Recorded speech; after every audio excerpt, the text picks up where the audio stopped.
This is a story about a dude named Lane. He moved to the mainland and bought one place to stay. And then one day he went, tried to rent them out.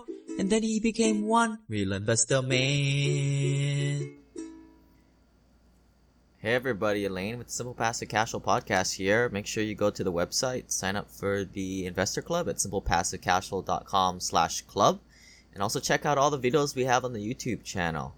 Today's podcast, I'm going to be reading a short essay or story that one of my buddies wrote for me. He used to be a lawyer in a pretty cutthroat company, and just kind of talking with him. I think we met probably about a year or 2 years ago. It's been a while now, but since then he's picked up his first turnkey rental, and he is definitely on the way to financial freedom. So here it is. I'm going to kind of dictate it.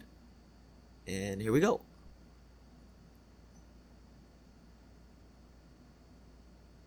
The Legal Labyrinth. Notes from a lawyer learning to see beyond the maze. Imbued with the dream of becoming a lawyer, upholding the law, arguing in front of a judge and jury, defending the underserved, or mastering the art of the deal, you head to law school and never look back. 3 years and over $150,000 in student loans later, you graduate, eager to apply your newly minted legal mind. You pass the bar and probably step up to your new job at a law firm, corporate legal department, or government office. But unbeknownst to you, despite your Juris Doctorate degree and ESQ title, you've just entered the same rat race as the majority of the US workforce. I know all of this because I've been there. After graduating from law school, I was lucky enough to find a job at a big law firm where I practiced corporate law in the mergers and acquisitions field. That meant many 80-plus hour work weeks representing companies and private equity firms in the fast-paced, high-pressure world of buying and selling companies.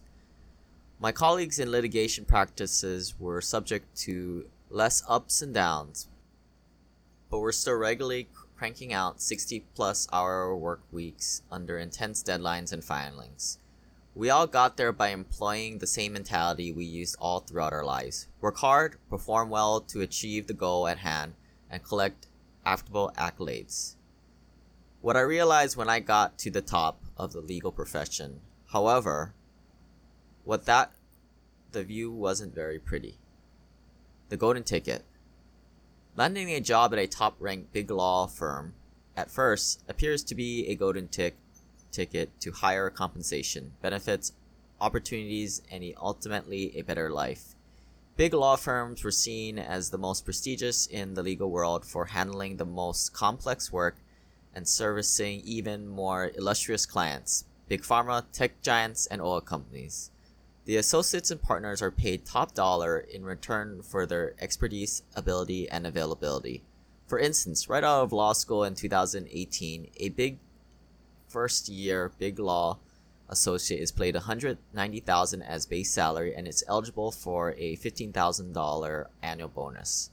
For the next 8 years, the base salary and annual bonus of most big law firms increases in a lockstep fashion according to the market-setting Cref pay scale. Beyond the compensation, top-ranked law firms boost taglines of unparalleled legal training and opportunity to work with like-minded intellectuals and a sophisticated clients on diverse and challenging matters. For those reasons, even after a long, hard week where you would be subjected to extreme stress, no sleep, and 80 billable hours, not counting the 10 non-billable hours of FaceTime at the office, you're supposed to put your head down, keep going, and receive that big fat paycheck every week. After all, it's worth it, right? Why we do what we do. A handful of lawyers enjoy the practice of big law and its intellectual rigor. The litigator's ability to creatively craft a brief to sway the court's decision or checkmate the opposite side into settlement, or the deal maker's negotiating savvy that secures the client's acquisition of a promising portfolio company. These select few are the ones willing to grind it out for years into a lucrative partnership with the firm.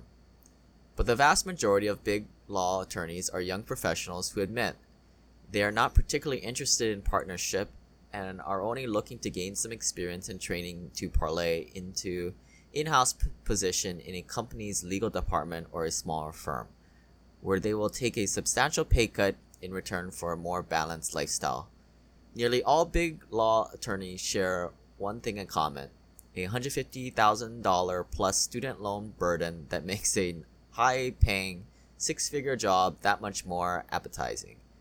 Lawyers are known for their risk aversion, and many think that this debt is a risk in the sense of impairing their ability to dump their earnings into savings and their 401k. As a result, it was common for colleagues to talk about surviving in the trenches of big law long enough to eliminate their student debt.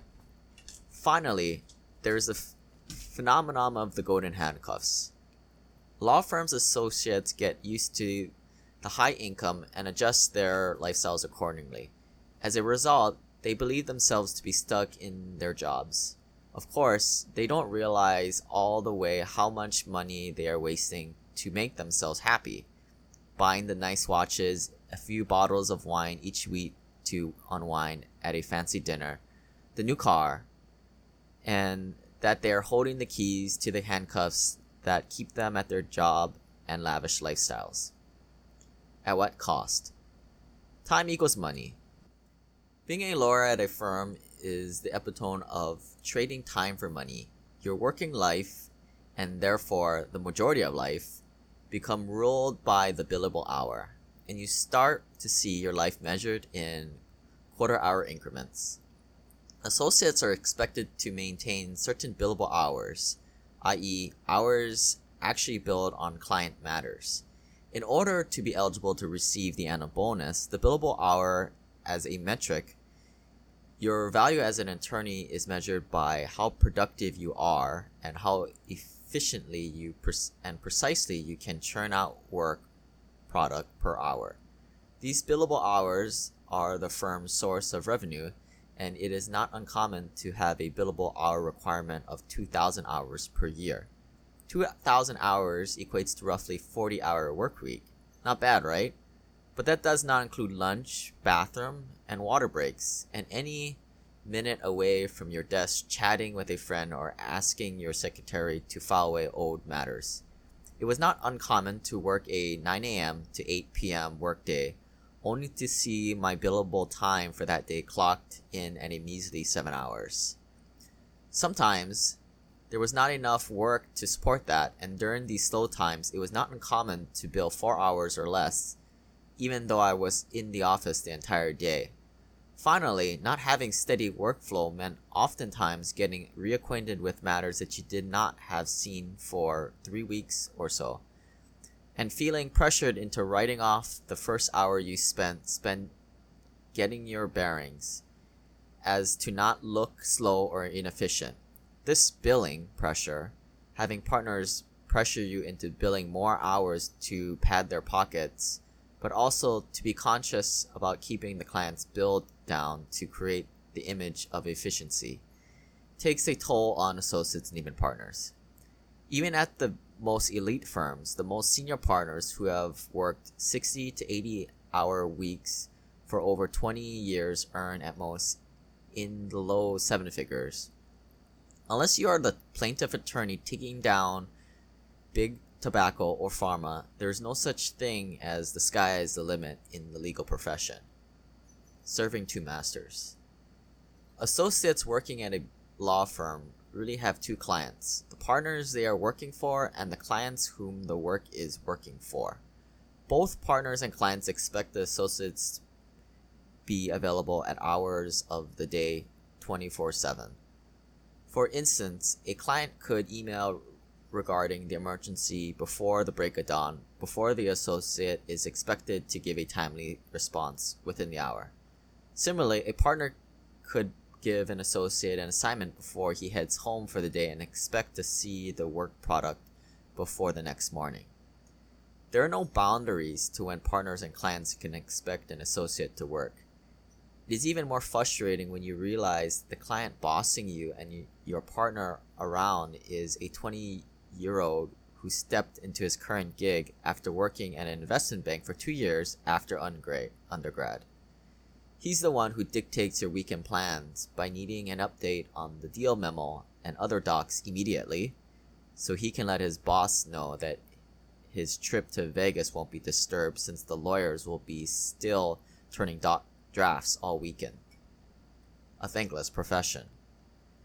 Starting out as a young associate, one expects to be inundated with the trivial tasks such as due diligence of companies, customer contracts in a buy-side deal, or doc review of finding the smoking gun. One would think that the more senior an associate becomes in a law firm, the more control they have over their schedule, perhaps by delegating work to younger associates. However, it's the opposite.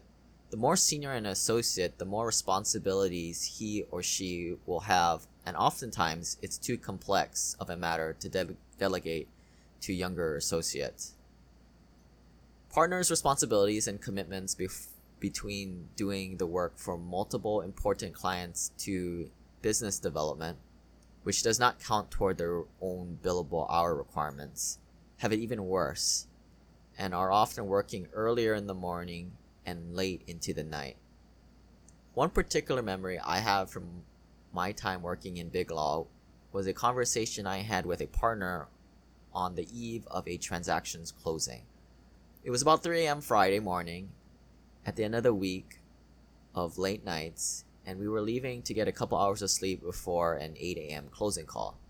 He says, "You know how we lawyers all think we are the smartest people in the room?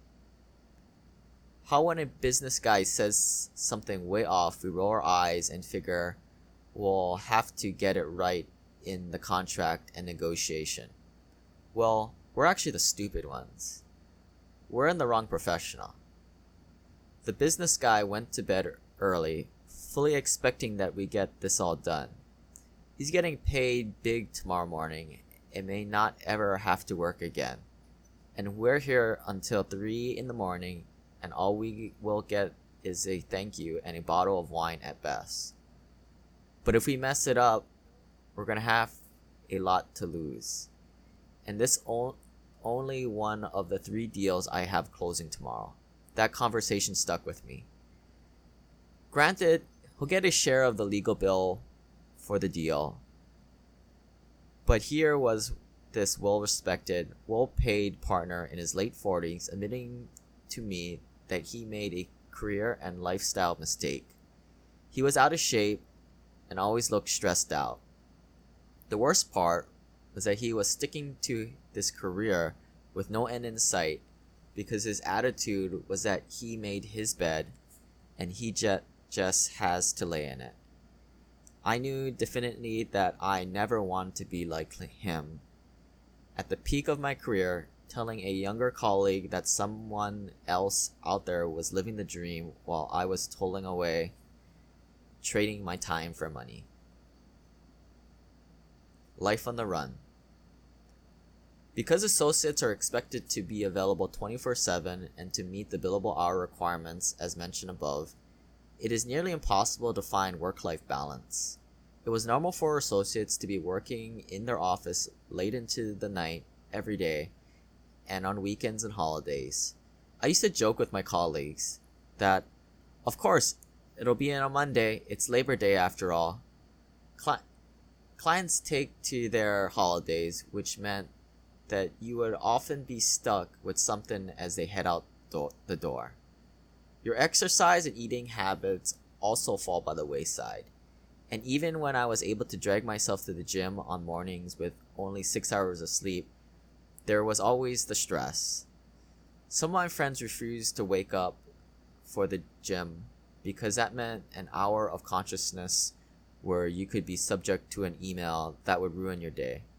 Big Law is notorious for being able to take a normal working day from a 2 out of 10 stress level to a 10 out of 10 client emergency, and you never know when the next fire drill will be put out. I've counted more than 5 of my own personal Big Law acquaintance who fell prey to success, manifesting in the form of severe illness. Countless birthdays, Thanksgivings, and family get-togethers were either missed or spent in the other room, cursing under my breath as I tried to turn a document before an artificial deadline. I would make weekend plans while at dinner on a Friday night, only to get an email or phone call later that evening letting me know that I had to be in the office all weekend. Breaking plans with loved ones and friends was one of the most soul-crushing feelings about legal practice, as you knew that you were directly affecting their lives, not just your own. Ensuing stints of depression were not uncommon, and you know it doesn't get better when the partners and more senior associates are in on weekends earlier than you, and they're well into the night. Sometimes, my fellow associates and I joke that maybe these partners secretly hate their families because they're always at the office. But sadly, the truth is that they all have convinced themselves that this is the only way to make a living, and therefore trapped themselves for good. The lack of your ability to have a social life, take control of your health, or maintain your relationships gives the big law attorney the sense of playing Russian roulette. But instead of a bang, you dread the ding of your email on a Friday night. There was always a sense of looking over your shoulder because sooner or later, big law was going to get you. Learning to love the law after drinking the Kool-Aid. I knew pretty quickly that I could never sacrifice my family life to the needs of my clients or such an extreme. And so I began to look around for a way out of big law and the life of a lawyer in general. On my long commutes to home, I stumbled on investing podcasts and then real estate specific podcasts, even this light-hearted on this dude with his ukulele. And although I did not have a way mapped out yet, the one catalyst on interviews that everyone mentioned was, of course, Rich Dad, Poor Dad by Robert Kiyosaki. Once I read that and his Cashflow quadrant, I knew that the universe was telling me that there had to be another way to live a meaningful life, and that it was passive income and cash flow investing. Of course, it was nearly impossible to take action, since big law was an all-encompassing job. So I tried to learn what I could about the world of passive real estate investing, so that when the time came where I had enough control over my life to start investing, I could be ready to pounce. After listening to hundreds of podcast episodes and reading dozens of books on the subject, it became clear that to escape the rat race, leverage was an important factor.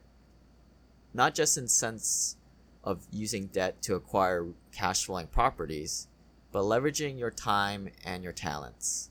So that begged the question, how can a lawyer's skills and resources be parlayed into real estate investing? Lawyers generally have higher incomes due to their advanced degrees. As mentioned earlier, big law associates start out of law school make nearly $200,000. Outside of big law, even government lawyers can make six figures. This means quick accumulation of investment capital through earned income, W-2 wages. With the right knowledge on controlling finances, a lawyer can save well into five-finger portions of their salary per year, which can allow for the rapid growth of a cash-flowing asset portfolio. In addition, a lawyer's personal network will inevitably include many similar situated legal professionals with disposable income for investing, which may prove useful for raising capital and attracting other investors to deals. The subset of a lawyer is also applicable to passive real estate investing. Lawyers have very strong reading comprehension, reading, research, and negotiating skills. Real estate property analysis can be learned, but the ability to spot issues and inconsistencies and to tackle complexities is what lawyers are trained for. And this will inevitably come in handy when dealing with agreements involving your real estate investing, including term sheets, purchase and sale agreements, and private placement memorandums. Due diligence is a familiar term of art for transactional attorneys, and similar principles apply in real estate purchase contexts. Furthermore, managing more junior attorneys or specialists, especially in an M&A deal, is useful experience when applied to overseeing your own investment team of property managers, agents, and other advisors. Finally, a lawyer's title carries a sense of professionalism and respect that translates well in the investing world. When I was a big law associate, sophisticated clients with 20 years of experience in investing often called me to ask me to explain a complex vesting mechanism or to handle the entire due diligence process in their purchase of a $100 million company. Being a lawyer may bring some negative associations due to popular culture and general experience, such as being conniving, risk-averse, or not business-minded. But by branding yourself as a business-savvy and commercially minded attorney, trusted with great responsibilities in your W-2 job, you can stand apart with your less common background and skill set. Planning the escape. As a lawyer at a big law firm, I had little control over my life and free time. Eventually, after years of going through the grind, I was fortunate enough to land an in-house position where I'm generally on a 9 a.m. to 6 p.m. schedule. This was a crucial step that allowed me to devote more time and resources to passive real estate investing. In order to get started on escaping the maze of a W-2 legal job and the rat race, an action plan is needed. Most importantly is an investment in one's financial education. Start with Rich Dad, Poor Dad and Cashflow Quadrant to drink the Kool-Aid, or Simple Passive Cashflow Latte, and indoctrinate yourself into the paradigm of being financially free and having real wealth. Listen to podcasts such as the Simple Passive Cashflow podcast and read books on real estate investing. Then, after a few books and podcasts to get yourself comfortable, it is time to take action. Do not get caught up in looking for the next shiny object that will be the magic pill to get you out of the matrix. Financial independence and escaping the rat race takes time, and you should not be distracted by what others have done to amass total wealth if their situation is not much different than from yours. When observing the stories of other W-2 income earners and how they have mapped out their escape, one thing became clear. The investing must be passive, and intentional efforts and actions have to be made towards pursuing even those passive investments. Not to say that quitting your legal job now and diving into real estate or other investments cannot be done, but just realize what it is you're trying to achieve. If it is financial independence and escaping your rat race job, then focusing on obtaining passive income that will cover your expenses and then replace your salary. If you're looking to get out of the law by jumping into flipping or wholesaling real estate, just realize that you're just doing a career switch into another active endeavor, and that you're not achieving financial independence in that way until you have a passive income stream from your investments. You are also giving up one of your hugest advantages, which is the high salary. Like Plato in the myth of the cave or Neo in the Matrix, the paradigm shift is the most important first step in seeing the truth. Without it, we are just highly educated esquires blindly fumbling through the corporate ladder or firm hierarchy until we reach 59.5 years to collect our 401k payments. I am lucky enough to have gotten through the first level of the maze of the legal profession, and that is big law, where time is traded for dollars.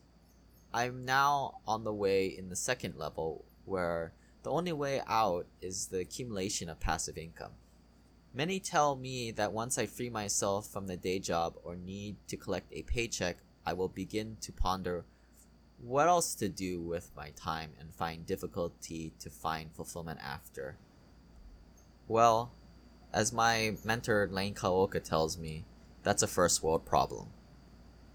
If you'd like to learn more about how to escape, start with the journey to Simple Passive Cashflow and join the the Passive Investor Accelerator.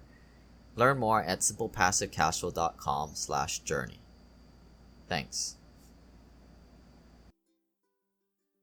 I'm super excited about a new program I'm rolling out that's going to reinvent scammy real estate education programs. So excited, like Marie Kondo cleaning stuff up excited. Announcing my new Mastermind program, which consists of a closed member site with 27 packed weeks of content, plus bi-weekly group video conference calls to ask whatever. Half of the calls will be centered around granular investing tactics, and the other half will be holistic wealth building strategies that I have learned from the wealthy. That's 25 plus hours of group coaching and masterminding, and a secret Facebook group too. I know what you're thinking, not another flippin' Facebook group. Well, this one's gonna be different, more intimate, exclusive, and no cheapskates or shady vendors in it. I've been coaching individual clients over the past couple years, and I figured out what you guys need and a way to provide it in a cost-effective way. Learn more, go to SimplePassiveCashflow.com/journey and join before the first cohort fills up and the introductory pricing goes away.